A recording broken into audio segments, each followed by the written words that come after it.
제가 헐리우드 감독 중에 가장 좋아하는 사람 중에 한 명입니다. 아, 소더버그. 네, 스티븐 소더버그 감독. 훌륭한 감독이죠. 네, 네. 너무너무 좋은 감독이고 최근에 여러분들 아마 이 감독 영화 아마 다 보셨을걸요? 컨테이전. 네. 이 스티븐 소더버그가요 되게 유명한 게 편집의 달인입니다. 그래서 어디서 이제 영화를 찍었어요. 영화를 딱 찍었는데 이게 러닝타임이 너무 길게 나온 거야. 더 이상 줄일 수가 없어. 그래서 스티븐 소더버그를 찾죠. 이거 좀 줄여줘. 그러면은 한 300분짜리 던져주면 90분으로 만들어준대요. 이야. 와, 대단한 사람이구나. 미국의 거업이네. 진짜 어마어마하지 않습니까? 그러니까. 그것도 상업 영화를 그렇게 줄여버리는 굉장한 능력자입니다. 예. 그래서 이 양반이 찍은 영화들을 보면 대부분 등장인물이 엄청 많아요. 오션스 11, 오션스 12, 오션스 13 다 등장인물 11명, 12명, 13명인데 그치. 정말 필요한 장면만 넣어가지고 서사를 완성해내는 사람이죠. 예. 네. 야, 대단한 사람이구나. 네. 맞습니다. 섹스, 거짓말, 그리고 비디오 테이프. 야한 줄 알고 빌려왔는데 아무것도 없었던 영화였죠. 거짓말이었어. 완전 거짓말. 완전 거짓말이었어. 내가 거짓말을 당한 거야. 앤디 맥도월이 저기서 아주 천사같이 예쁘게 나옵니다. 그렇죠. 또 네. 나중에 참 사랑의 블랙홀로 빠져버리긴 했지만. 제 어렸을 때 제 이상형의 근간을 잃은 여성들 중에 한 명이에요. 앤디 맥도웰. 교수님도 좋아하셨죠? 앤디 맥도웰 정도면은. 그렇죠. 네. 네. 저는 그런 분위기 여성 좋아해요. 그러니까 배우 중에. 네, 배우 중에. 저는 턱이 강인한 여성을 좋아하거든요. 그래서 제 최대 이상형은 안젤리나 졸리입니다. 뭐 시간대가 없는 얘기겠네요. 네. 야, 이거는 네. 약간 서양적 여성관이네. 어렸을 때부터 헐리우드 영화만 줄창 봐가지고 그런 네, 것 같다. 약간 그쪽으로 발달을 한 것 같아요. 네. 그 스티븐 소더버그 감독이 만든 영화입니다. 실화 바탕의 영화고요. 주인공이 줄리아 로버츠인데 이 영화 찍었을 때만 해도 줄리아 로버츠가 귀여운 여인으로 빵 뜬 다음에 좀 더 이제 나도 연기력과 작품성으로 그렇지. 인정받는 배우가 되고 싶다라는 열망에 가득 차 있었어요. 스티븐 소더버그 감독이 그 줄리아 로버츠를 데려다가 야한 옷을 입히고 찍은 영화입니다. 그러니까. 너무 근데 잘했어. 엄청 잘했습니다. 예. 그래서 어떤 면에서 보면 줄리아 로버츠가 연착륙할 수 있었는데. 예. 너무 달라졌으면 좀 이상했을 예. 거예요. 아주 현명한 선택이었습니다. 그리고 줄리아 로버츠는 본인이 딱 어떨 때 가장 매력적인지 잘 알아요. 옆에 좋은 남자 배우가 하나 있어야 된다. 그렇지. 연기 잘하는 좋은 남자. 네. 잘생겼거나 연기 잘하거나. 네. 그래서 뭐 덴젤 워싱턴하고 찍고. 그렇죠. 예. 어쨌든 아주 흥미로운 영화 에린 브로코비치입니다. 저기 오토바이 타고 다니는 남자가 여러분들 다크나이트에 나왔던 투페이스입니다. 예. 에크하트. 네. 맞아. 난 전 이 배우 엄청 뜰 줄 알았거든요. 근데 생각보다 빵 뜨지 못하더라고요. 멋있는데. 네. 이 배우가 이거 완전 다른 얘기인데 이 배우가 주연한 영화 중에 땡큐 포 스모킹이라는 영화가 있어요. 담배 회사에 다니는 사람인데 원래 보통 땡큐 포 낫 스모킹인데. 네. 근데 이제 여기서 각종 TV 프로그램이나 이런 데 출연하면서 흡연은 당신들이 생각하는 것만큼 해롭지 않아요? 라고 말하고 다니는 놈이에요. 그 사람의 인생을 다루는데 그것도 꽤 재밌습니다. 자, 어쨌든 간에 굉장히 어렵게 사는 싱글맘이 있습니다. 애가 무려 셋이에요. 둘도 아니고 셋입니다. 둘이면 그렇죠. 어떻게 혼자서 케어해 보겠는데 셋은 완전히 불가능이거든요. 게다가 한 애는 이제 갓난애기야. 깐난쟁이야. 그리고 다른 두 애는 이제 한참 미운 나이 7살, 8살. 그래서 혼자 키우고 있는 여성이 있는데 굉장히 지금 현실이 시궁창이죠. 이제 각종 독촉서 막 날라오고요. 당신 정기요금 안 냈어. 당신 집세 밀렸어. 쫓겨나기 일보 직전입니다. 그래서 직장을 구하려고 하는데 어떤 법률사무소의 우여곡절 끝에 취직을 하게 되죠. 예. 그것도 거의 반억지입니다. 약간 인턴 비슷하게 처음엔 취직을 하는 거죠. 예. 사실은 진상부에서 취직한 거에 가까운데 그래서 이 변호사가 사람이 좋은 사람이 아니에요. 전 이런 면이 굉장히 마음에 드는데 이 변호사 절대 호인이 아니거든요. 예, 근데 이 변호사 사무실 억지 춘향으로 들어가서 일을 하게 됐는데 자료를 살펴보니까 뭔가 좀 이상한 거예요. 그 어떤 동네에서 이제 PG&E라는 회사가 어떤 동네에 있는 어떤 사람이 집을 샀어. 근데 그 부동산 구매 기록에 왜 이 집에 살고 있던 사람들 건강 기록부가 들어있는 거야. 이걸 딱 보고 뭔가 이 사람은 이상한 걸 느껴요. 이 여자가 굉장히 좀 겉모습이나 이런 거는 솔직히 말씀드리면 미국에서 이런 차림의 여성을 본다면 약간 천박하다라고 느낄 것 같아요. 그렇죠. 예. 근데 또 거기다가 얼굴이 예쁘니까 더 좀 이상해 보이는 그렇지. 그런 옷차림을 하고 다니는데 의외로 지적 능력이 꽤나 뛰어났어요. 그래서 이걸 보고 이제 뭔가 이상하다. 그리고 조사를 시작하게 됩니다. 그리고 아까 얘기했던 PG&E라는 회사가 중금속이죠. 이제 크롬 농도가 3 이상이면 인간한테 해롭거든요. 그 3 이상의 중금속을 사람들이 먹는 지하수 우물에다가 고의적으로 흘렸다는 사실을 알게 됩니다. 그리고 이 마을 주민들을 다 대표해서 소송에 들어가게 돼요. 이 별로 사람 좋지 않은 변호사와 둘이 손을 잡고 이 변호사가 이제 소송 전문 변호사 아닙니까? 애초에는 원래는 이제 공익 변호를 시작했던 거였는데 네. 이 여자 주인공이 그거를 물어온 실제로 거죠. 손해보상으로 바꿔내는 네. 역할을 한 거지. 예. 그래서 처음에 이 여자가 조사하러 갔는데 놀러 간 줄 알고 잘라버렸거든요. 근데 알고 보니까 이 여자가 조사해온 게 쓸모가 있는 그렇지. 거야. 그러니까 찾아와서 다시 같이 일합시다. 월급 올려드릴게요 이러면서. 네. 그리고 이거는 이제 실화인데 PG&E라는 회사는 지금까지 미국 아마 역사상 가장 큰 규모의 징벌적 손해배상을 그렇죠. 손해배상 소송에서 얼마를 토해내나 그러면 3억 3,300만 달러를 토해내게 됩니다. 네. 마을 주민 두당 해가지고 왜 우리나라엔 그런 사례가 없습니까? 우리나라도 분명 그런 회사들 많을 텐데. 많이 있겠죠. 우리나라 가습기 살균제 사건 그러니까. 보세요. 맞아. 네. 그것도 기소 처벌도 잘 못하고. 그 징벌적 손배제 때문에 가능한 거기도 하고. 예. 그리고 사실은 얘네는 민사에서 민사 재판부가 진짜로 열심히 들여다봐요. 재판부가 아예 진짜 할 말이 없게 만들어버려요. 대충 막 이렇게 화해시키고 이러려고 하는 게 아니라 진짜로 끝까지 들여다봐서 이것도 물론 중재권으로 결국은 끝나는 거로 나오긴 하지만 안 그러면 너무 심한 이제 그 액수가 떨어지니까. 그런데 실제로 재판부가 굉장히 열심히 들여다보고 변호사들이 능력이 좋아요. 확실히. 그래서 이 영화가 굉장히 흥미롭고 굉장히 감각적으로 편집이 되어 있기 때문에 지금 보셔도 지루하다는 느낌이 1도 안 드실 거예요. 20년 전 영화인데. 근데 이 기업이 흘린 게 이제 크롬인데 이게 이제 코팅하는 데 쓰는 그렇죠. 예, 용도로 금속 코팅. 네, 금속 코팅으로 쓰는 건데 그게 이것도 정말 녹음일 텐데. 네. 기업 입장에서는 되게 유혹적이기도 하겠어요. 네. 그거니까 잘 처리해서 폐기를 해야 되는데 비용이 드니까 그냥 내보냈구나. 그러면 그 대부분의 화학 기업들. 네. 네. 사실 중공업 중에 중화학 공업이라고 얘기하잖아요. 네네. 근데 중공업은 말 그대로 기계를 만드는 공업이고 네. 화학은 석유를 처리해서 화학 제품을 만드는 네. 거잖아요. 지금 우리나라가 하고 있는 그런 식의 계통인데 네. 이게 돈이 엄청 벌리는 사업. 그렇죠. 여기저기 다 쓰이니까. 근데 대표적인 공예 사업이었죠. 네. 네, 공예를 안 만들려면 네. 엄청난 비용을 지불해야 되니까 수익성이 떨어져. 네. 그러니까 옛날에는 미국 안에서 했고 지금은 딴 나라 가지고 하고 있는 거지. 네. 주로 인도나 이런 데서 하고 있는데 근데 이제 이게 사업을 하는 사람 입장에서 보면은 이게 요것만 살짝 몰래 버리면 마진율이 그치. 어마어마하게 달라지는 거예요. 엄청 올라가니까. 네. 그러니까 이게 유혹에 흔들린 거지 이 그렇지. 회사도. 네. 아마 처음부터 작정하게 버려야지 이러고 하지는 않았을 거예요. 그럼요. 네. 그게 그 이사회의 일종의 이제 그 방임행위죠. 그러니까 이사회가 모르게 하진 않았고 네. 이사회가 어느 정도까지 알아냈는데 그래도 그게 자신의 어떤 경영 실적으로 이제 잡히게 되는 거니까. 그래서 CEO나 이런 사람들은 이제 그 유혹에 넘어간 거지.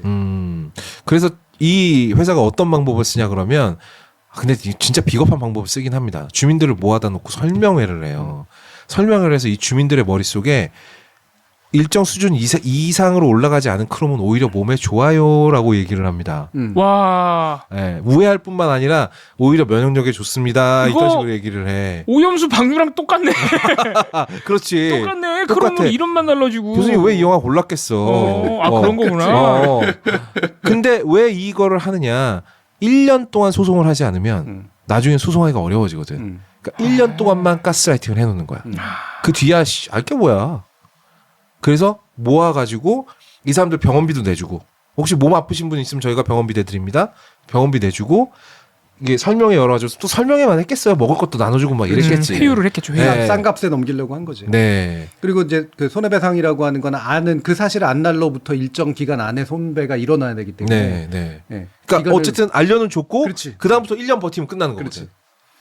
또 그런 게 있어요. 또 1년 안으로 해야 돼. 자기가 내가 크롬을 버리고 있다는 사실은 인정을 했잖아.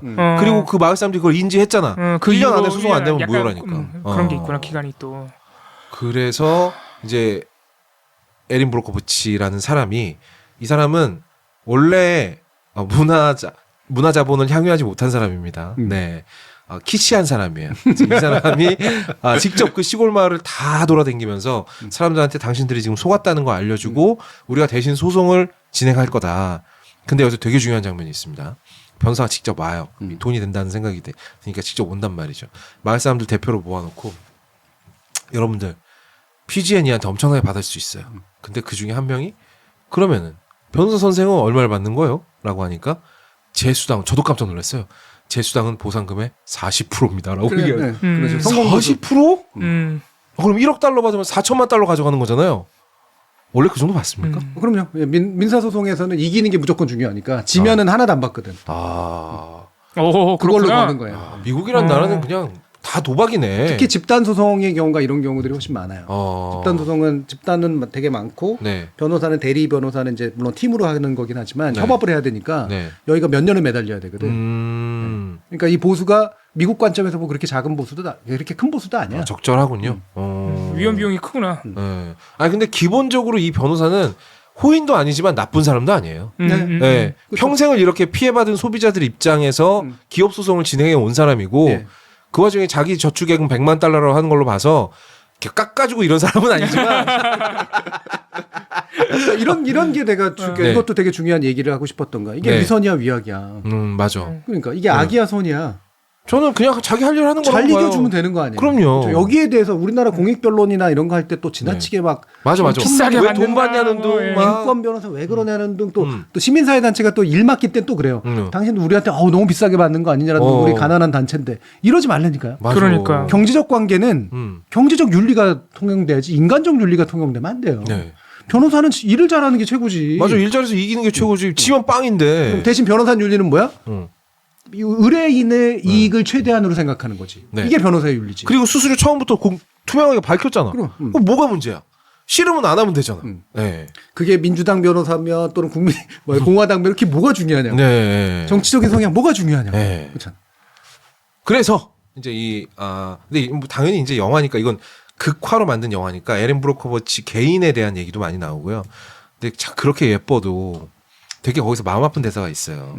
그러니까 에린 브로코비치, 그러니까 줄리아 로버츠죠. 옆집에 어떤 남자가 이사를 왔는데 이 남자가 줄리아 로버츠를 뭐 뿅 간 거야. 누군들 뿅 안 가겠어요. 그렇지. 네. 줄리아 로버츠가 그렇게 예쁜 여자가 헐벗고 있는데 여기서 헐벗는다는 건 이제 속옷 같은 겉옷을 그러니까 노출이 좀 많이 돼 있다 네. 이런 뜻이다. 뿅 가서 전화번호를 물어보니까 줄리아 로버츠가 그겁니다. 숫자? 어떤 숫자 알려줄까? 1. 이건 내가 데리고 있는 애 중에 가장 어린 아이의 나이고 2. 나 2번 이혼했고 3. 나 애는 셋이고 멋있다. 4. 내 통장에 4달러 있고 겁나 멋있어. 네. 제로는 뭔지 알아? 내 전화번호 이렇게 말하고 네가 이걸 다 듣고 나한테 전화할 확률이야 라고 제로라고 얘기해버려. 멋있어. 멋있지만 되게 씁쓸하지 않습니까? 그렇죠. 씁쓸하죠. 사실 이 여자가 미스 위치타 출신이에요. 지역에서 제일 예쁜 여자 출신이라고. 근데 인생이 왕창 꼬인 거야. 남자 2명 잘못 만나가지고. 근데 이 남자가 연락을 하죠. 너무 예쁘거든.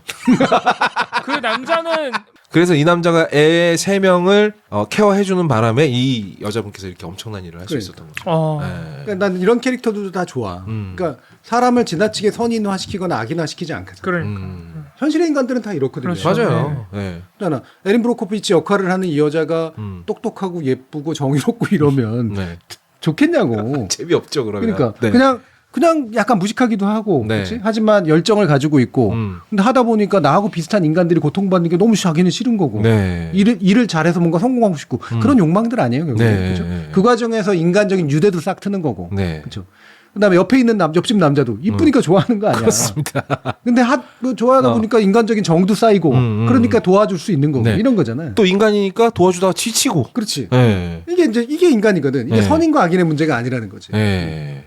근데 사실 이게 그렇지 않습니까? 크롬이라는 그 중금속 네. 조금으로도 그렇게 온 마을 사람들이 다 병에 걸리잖아요. 아, 그럼요. 네, 그럼요. 네. 특히나 아이들이. 예, 중금속 쪽은 훨씬 네. 진짜로 심각하죠. 제가 이 영화 보는 내내 떠오르는 생각이 야, 크롬으로도 저렇게 되는데 방사능은 어떨까? 그러니까. 네. 핵폐기물에서 나온 방사물은 어떨까? 그냥 방사능도 아니잖아요. 이게 뭐 냉각수에서 나온 것도 아니고 핵폐물을 아니지. 그 핵연료라 그래야지. 핵연료라고. 핵연료를 그냥 직방으로 통과한 방사능은 효과가 얼마나 강력할까? 이 생각이 드는 거지. 물론 그러면 이제 과학자들이라고 얘기하는 사람이 이렇게 얘기하죠. 그래서 태평양이 넓대니까 엄청나게 희석이 됐지. 강이나 시냇물하고는 달라. 엄청난 거야. 그러니까 우주에 물 한 방울 떨어졌다고 생각해봐. 이렇게 얘기를 하네요. 그러면서 또 얘기하는 게 자연 방사선. 네네네. 자연 상태에 있는 바나나 한 개 먹었을 때 얼마 나오고 뭐 이거요. 네. 그렇죠. 오케이, 그럴 수 있다니까. 근데 그거는 그런 가정이 만들어지려면 뭐냐면 모든 가정이 다 충족돼야 돼. 도쿄 전력이 성실해야 되고요. 알프스가 제대로 작동해야 되고요. 그렇죠. 그다음에 그걸 관리하는 기관들이 제대로 감시했어야 되고 IAEA가 정말로 성실했어야 돼.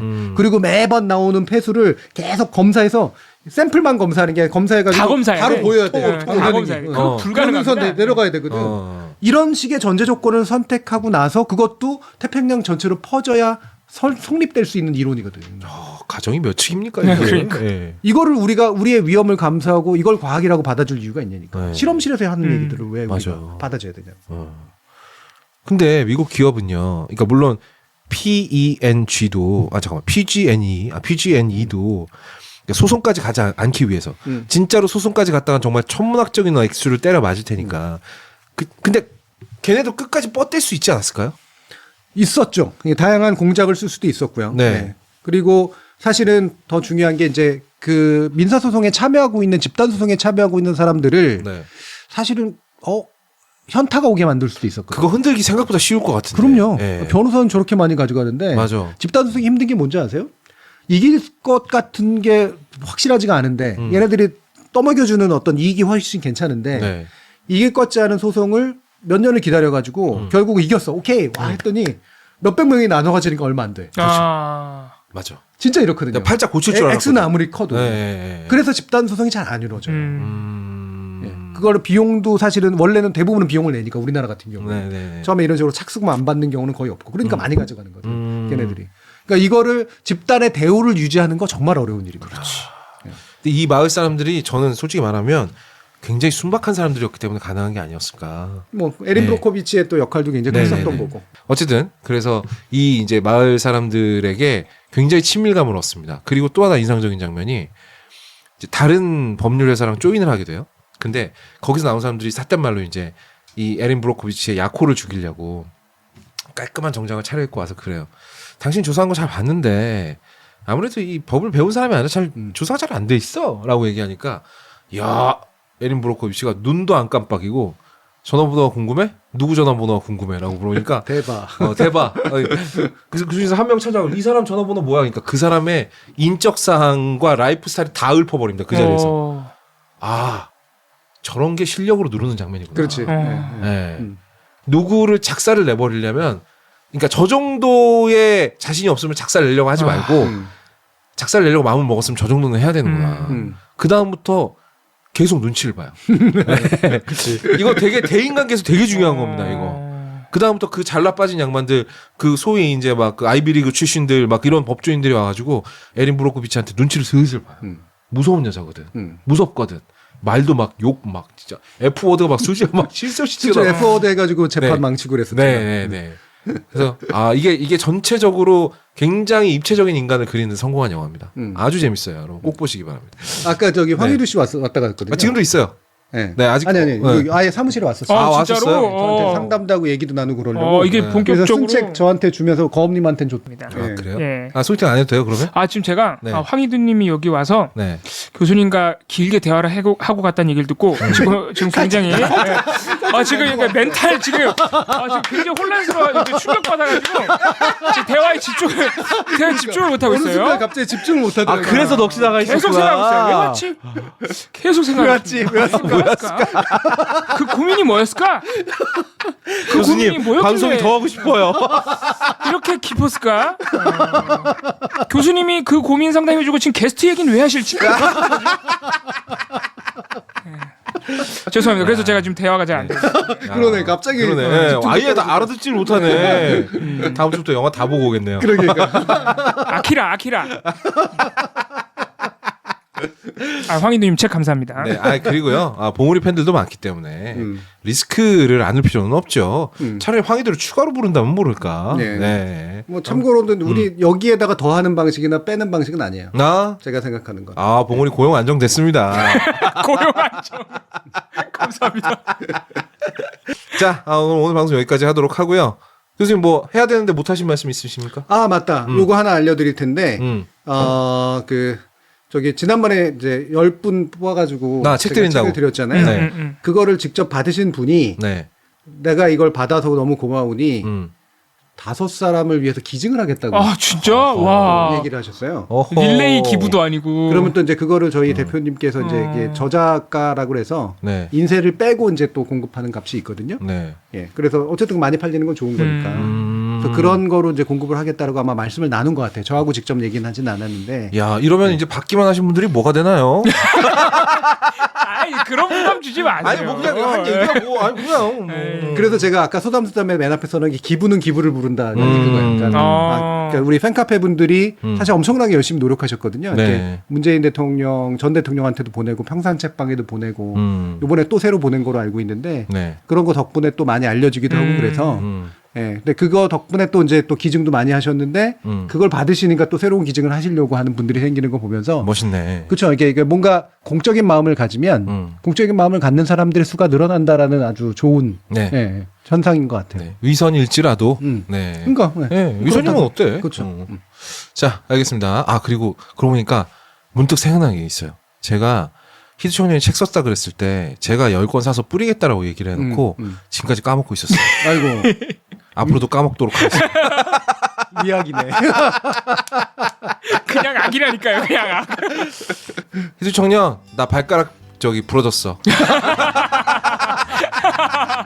자, 알겠습니다. 저희는 다음 주에 더 재밌는 주제들 가지고 돌아오도록 하겠습니다. 다음 주에 만나요. 안녕. 감사합니다.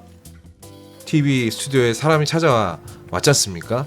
스튜디오의 수준이 이 정도 되는 데서 되게 다행이다. 아, 저 되게 속물인가 봐요, 교수님. 그러니까 이게 저도 이름 걸고 있는 방송인데 정말 그 어떤 이상한 골방 같은 데서 하고 있으면 네. 누구 부르기 되게 그렇잖아요. 네. 근데 다행이다. 아, 되게 다행이다. 괜히 막 내가 막 어깨가 뿌듯해. 자, 그럼 이 그럴싸한 스튜디오 운영하려면 뭐가 들어요? 운영비가 들어요. 연결 좋았어. 네.